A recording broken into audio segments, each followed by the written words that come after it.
आज मैं गदगद हूं, अभिभूत हूं, मेरा रोम रोम पुलकित है। आज मुझे जीवन की अमूल्य निधि महाराज कुमार डॉक्टर लक्ष्यराज सिंह जी मेवाड़ ने भेंट की है। वो है हल्दी घाटी की ये पवित्र माटी। इससे पवित्र और कुछ नहीं है हिंदुस्तान।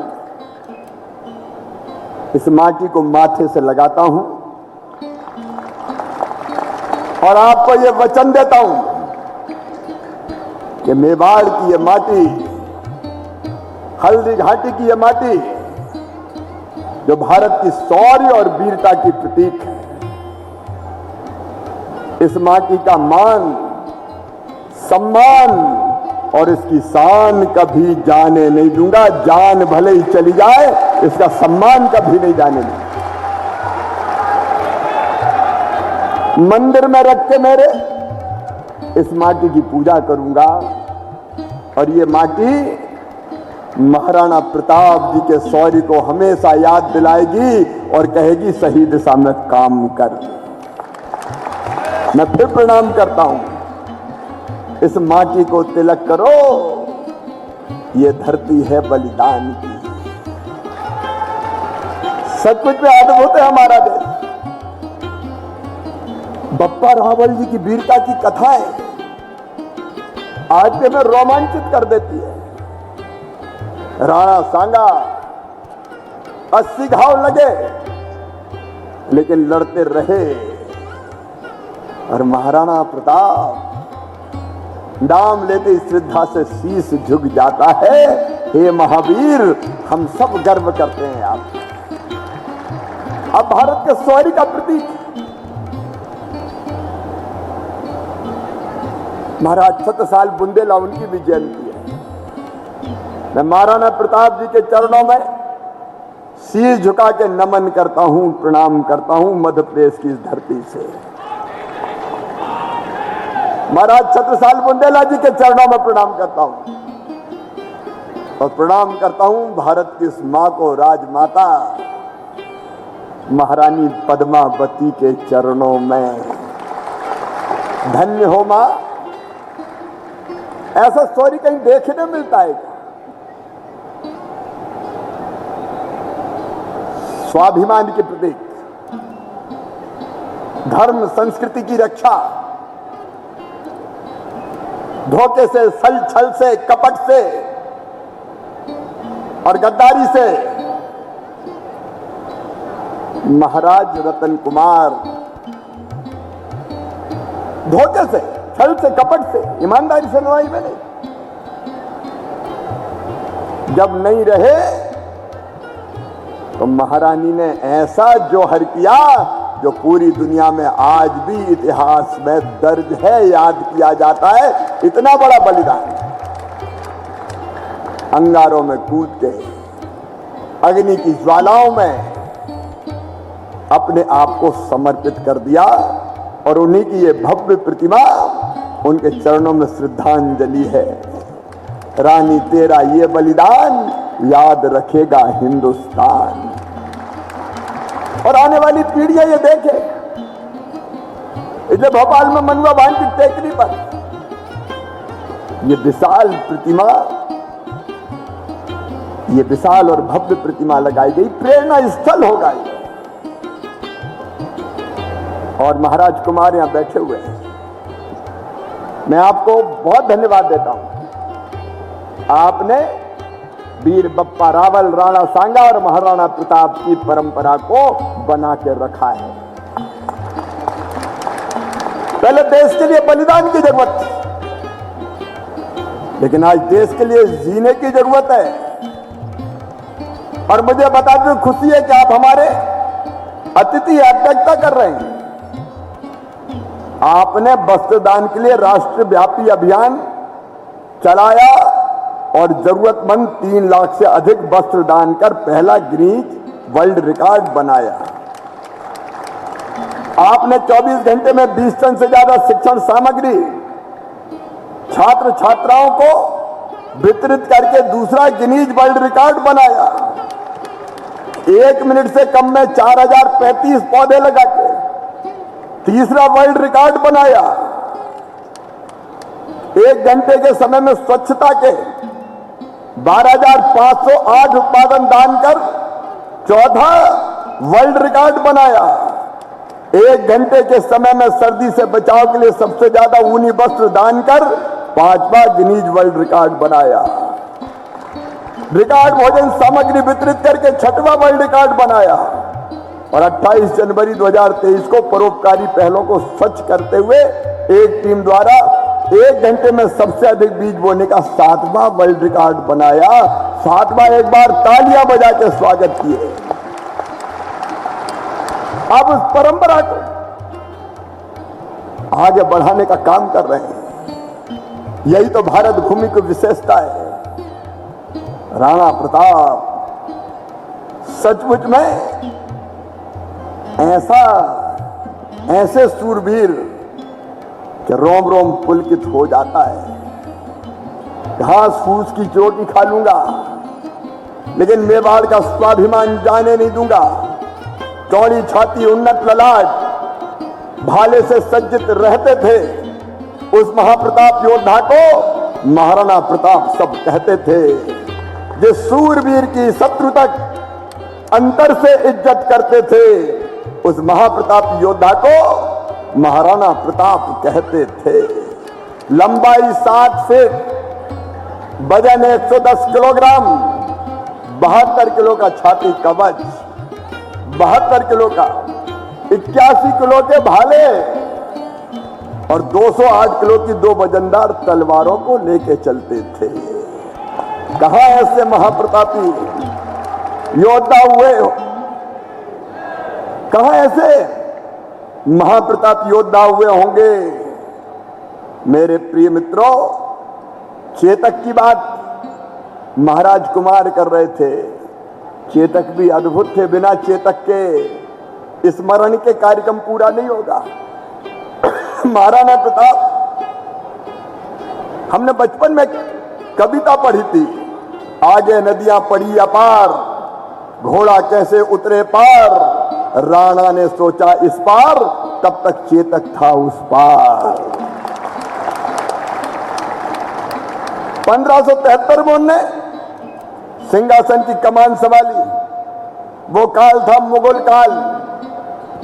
अकबर एक के बाद एक राजाओं को अधीनता स्वीकार करने के लिए विवश कर रहा था।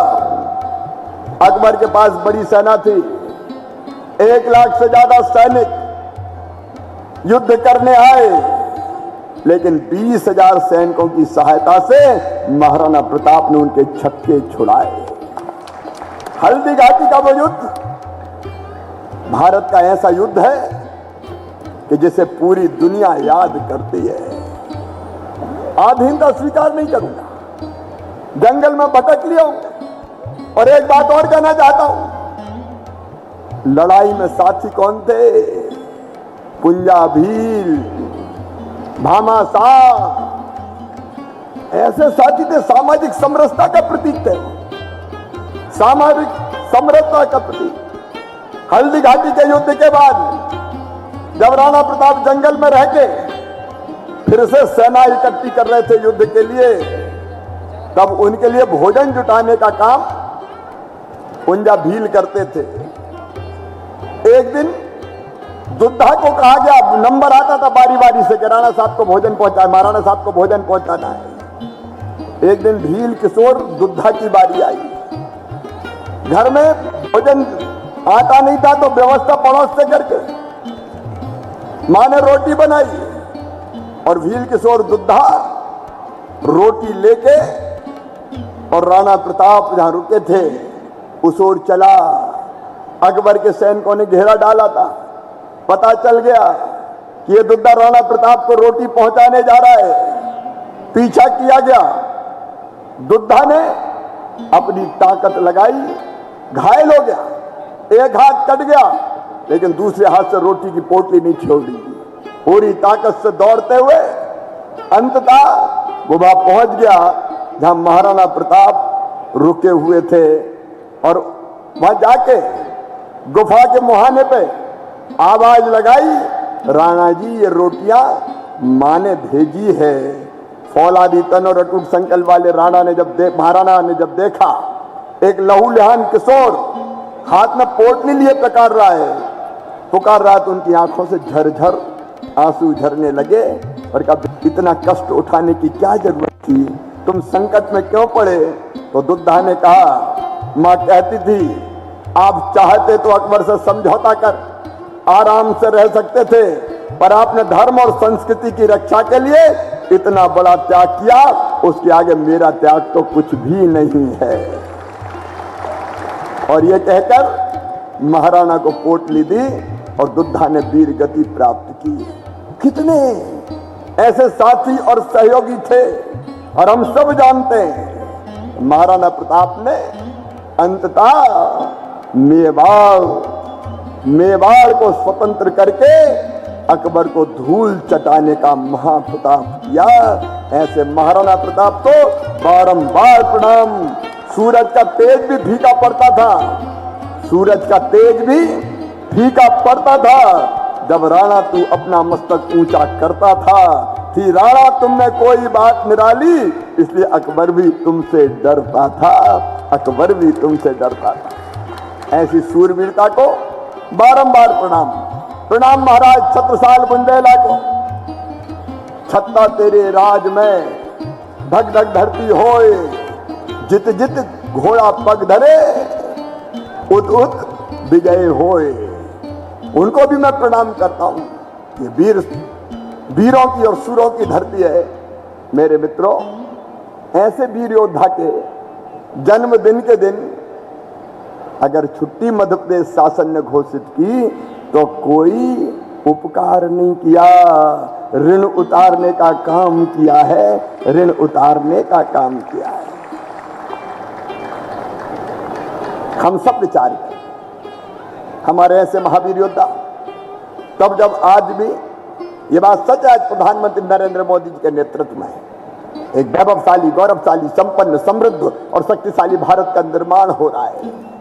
हम देखते हैं जब दुनिया में प्रधानमंत्री जाते हैं तो गर्व से मन भर जाता है। अमेरिका के राष्ट्रपति कहते हैं बायोडाटा तो दे दो, ऑटोग्राफ तो दे दो, ऑटोग्राफ तो दे दो।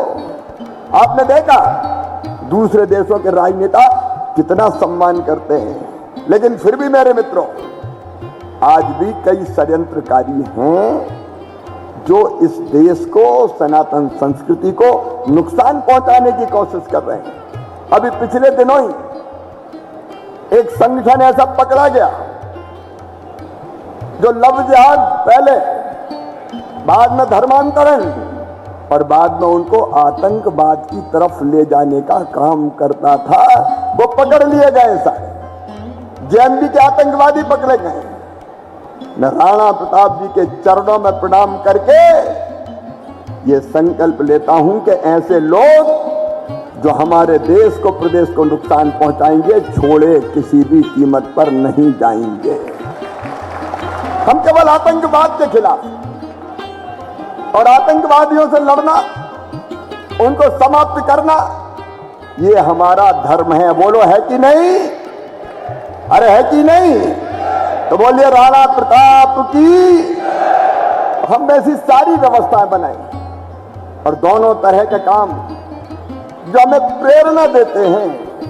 एक, ईमानदारी और सच्चाई से अपनी जनता की सेवा करना, समाज के हर वर्ग की सेवा करना, प्रगति और विकास के रास्ते पर मध्य प्रदेश को ले जाना, ये भी राणा प्रताप के चरणों में ही हमने सीखा है। और दूसरे, ऐसे महाराणा प्रताप अप्रतिम शौर्य के प्रतीक, स्वाभिमान के प्रतीक, स्वतंत्रता के प्रतीक, एक वैभवशाली, गौरवशाली राष्ट्र के निर्माण के प्रतीक, उनको आने वाली पीढ़ियां ढंग से पढ़ पाए। इसलिए पाठ्य पुस्तकों में भी सूरता की और वीरता की, शौर्य और वीरता की कहानियां पढ़ाई ही जाएंगी, लेकिन इसके साथ उनका एक भव्य स्मारक मध्य प्रदेश की राजधानी भोपाल में राणा प्रताप और उनके जो सहयोगी थे, महाराणा रहेंगे तो चेतक भी वहां रहेंगे, भामाशाह भी रहेंगे, पुंजा भील भी रहेंगे। आपने 7 ऐसे सहयोगी जिनने राणा प्रताप जी को जिनने हमेशा सहयोग किया, उनके साथ लड़ते रहे, उन सबको चित्रित किया जाएगा। उनका जीवन, उनका दर्शन, उनने जो काम किए वो सारे काम चित्रित करके आने वाली पीढ़ियां देख के महाराणा प्रताप से प्रेरणा प्राप्त करें और देश के लिए जिए, जरूरत पड़े तो देश के लिए सर्वस्व न्यौछावर करें। ऐसे राणा प्रताप जी के स्मारक राणा प्रताप लोक का मध्य प्रदेश की राजधानी भोपाल में निर्माण किया जाएगा। ये जरूरी है, ये आवश्यक है, ताकि आगे वाली पीढ़ियों को हम सही दिशा दे सकें। मैं उनके चरणों में फिर प्रणाम करता हूं। अनेकों कल्याणकारी काम लगातार होते रहे, इसलिए राणा कल्याण बोर्ड का भी हम गठन करेंगे ताकि कल्याणकारी काम लगातार होते रहे। और महाराज कुमार, हमारी ये प्रार्थना है कि ऐसे बोर्ड में मार्गदर्शन के लिए आप जरूर अपने नाम की स्वीकृति दीजिए, ताकि हम उचित सलाह लेकर ऐसे काम को आगे बढ़ाने का प्रयास कर सकें। एक बार फिर मैं महाराणा प्रताप जी के चरणों में प्रणाम करता हूं, क्योंकि आपको 3 बजे लखनऊ पहुंचना है, इसलिए बात का ज्यादा विस्तार नहीं करता। बाकी वक्ता भी इसलिए नहीं बोल पाए। उषा दीदी ने कहा कि मैं बाद में आभार कर दूंगी। मैं एक बार फिर अपने संकल्प को दोहराता हूं। आज ये माटी हल्दी घाटी की मैंने हृदय से, दिल से लगा कर रखी है, इसका अपमान नहीं होने दूंगा। और पगड़ी पहना के आपने सम्मान किया है, इस पगड़ी का मान, सम्मान और शान कभी जाने नहीं दूंगा। एक बार फिर मेरे साथ बोलिए, महाराणा प्रताप की, महाराणा प्रताप की, महारानी पद्मावती की, महाराज छत्रसाल बुंदेला की, भारत माता की।